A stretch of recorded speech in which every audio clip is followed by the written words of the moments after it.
I'm going to tell you a story of a marriage. You would probably think, what's he doing here? Or we are all talking science here, and he's talking about marriage. Well, I like to call myself a marriage scientist. I was a chemical engineer, and right now I'm a computer scientist.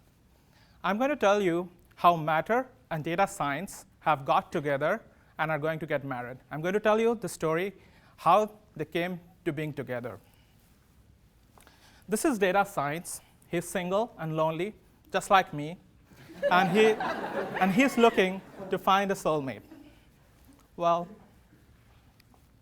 we hear about data science in news media, in social media, but what is data science? To put it very simply, in regular math, we have a function f, and then we put in lots of variables, and then we get solutions. In data science, we do the exact opposite. We have the solutions, we have the data.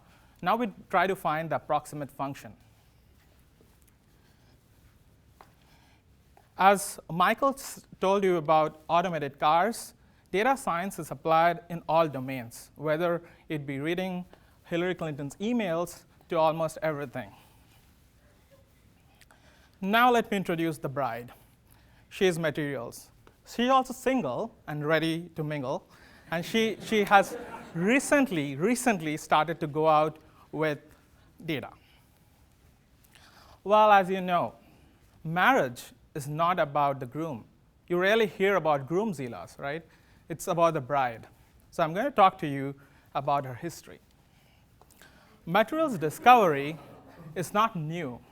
Since the dawn of civilization, we have always wanted a better material, whether it be a stronger shelter or weapons. We always wanted to get to the better material. Now I'll go through her first three loves. You have all seen a bit of it from my colleagues here. First is theoretical. This is childhood love, when the apple fell from the tree and hit the head of Newton. We started theorizing. Why did this happen? We wrote lengthy equations about why it might have happened. Next came experimental sciences, when thought, well, theory is all right, but why not experiment? Just like in adolescence, we like to experiment. And last but not least, in her young adult, matter combined itself with computational sciences, and, well, we built models to create simulated data.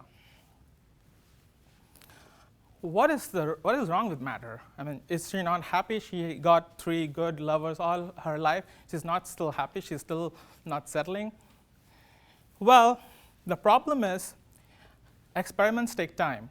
As Melissa told you in the previous part of her presentations, that even to build a small catalyst takes almost a PhD thesis. And computational theoretical models, they are very expensive. To create all these fancy simulations, which you just saw just now before, they take a lot of money and a lot of time. Some of the computational models sometimes take years to generate data. Here, where data science comes in. Unlike her first 3 loves, data science is a backward or a reverse model. So what that means is you don't perform an experiment and get results. You don't put variables into an equation and generate data. Here, what you do is you have the data, and then you go back. I'm going to talk to you about one research from my lab, which I do. So Adam told you about plastic solar cells. They are amazing and probably the future of solar cells. The red box is where the magic happens. The donor layer gives out an electron when the sunlight hits it, and then it goes to the acceptor layer.